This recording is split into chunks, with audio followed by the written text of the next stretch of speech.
When I was a teenager, George Lucas released a new Star Wars film. I was a very big Star Wars fan, so I was very excited. It was terrible, and I was very sad.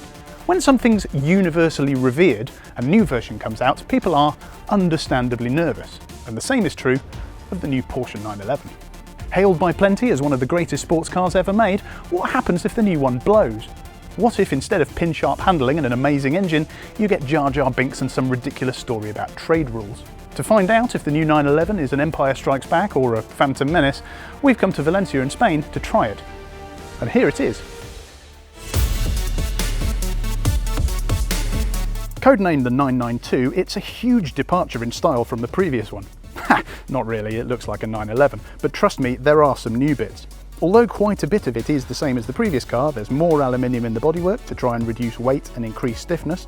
There are some fancy door handles, it's a bit wider, the side mirrors are different. This is radical stuff.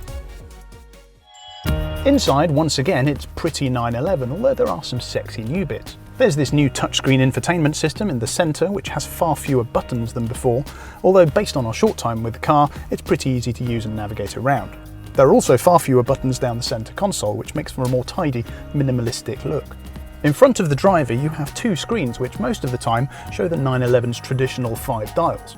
The only problem is that the steering wheel blocks the view of at least 2 of them. For me, it's the outer 2, and it's pretty annoying. Build quality is 99% great, although there are a couple of little bits that feel a bit brittle, like this bit on top of the steering wheel.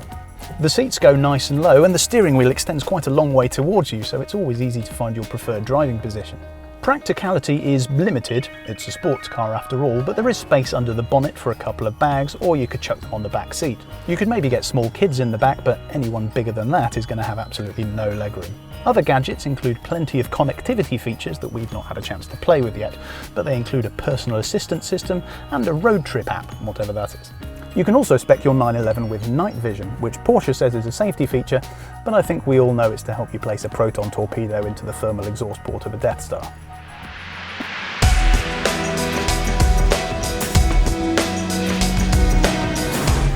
As is always the case with 911, this one is an evolution of the last rather than a complete revolution. But one of the bigger changes is with the engine. It's more powerful than before, with 450 horsepower from a turbocharged flat 6, which is 30 horsepower more than before. This is sent to the wheels via an 8-speed dual-clutch gearbox. At the moment there's no manual options, but don't worry, stick-waggling fans, there'll be one very soon.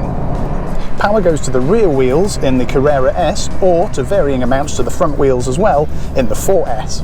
Yes, the internet loves a 911 going sideways around a track, but most of the people who actually buy one will spend 95% of their time on Her Majesty's highways. There's always the danger and a worry that a sports car with 450 horsepower that's incredible at doing 10/10ths around a racetrack isn't quite as fun and engaging at 70 miles an hour or less.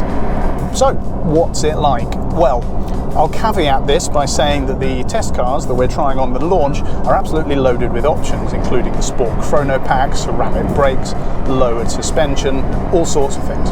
However, I don't think that'll fundamentally affect the verdict too much. The engine's an absolute beauty with no turbo lag and smooth linear delivery.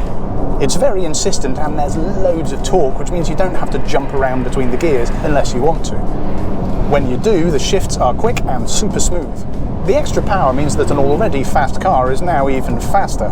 It's capable of absolutely devastating turns of pace. If you drive mainly on the road, you could be forgiven for wondering why anyone would want anything more than this, but don't worry, there are plenty more variants of the 992 coming soon. Handling is sublime. The steering's beautifully weighted and you're always absolutely aware of what's going on, both through your hands and through your backside. It feels alive at pretty much all speeds, which means that it is indeed engaging at legal speeds as well as illegal speeds, we assume. Everything feels supremely confident and capable, and there's so much grip, even at the tightest of bends. You really have to provoke it to get it to move around. Even in normal mode, the car feels taut and agile, but if you spec the Sport Chrono Pack, and we'd recommend that you do, you can turn this little switch on the steering wheel.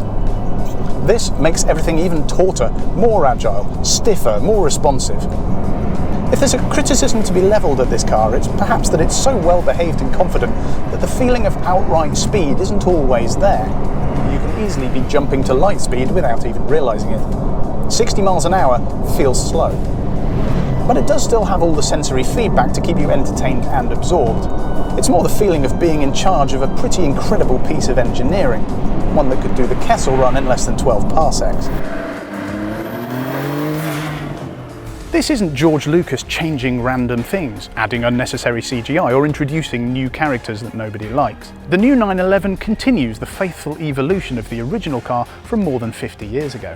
It's sleek, it's fast, and it feels alive in your hands even when you're not taking it to the ragged edge. Even with the extra power, all the elements of the car work together. There's no one aspect that dominates everything else. It's a 911, but even more so, and it's quite brilliant. If you're in the market for a new sports car, then the rear-wheel drive Carrera S should absolutely be at the top of your list. Or may the 4S be with you. Sorry. If you want to know more about the new 911, check out our full in-depth written review at autotrader.co.uk. Don't forget to like this video, subscribe, comment, internet things.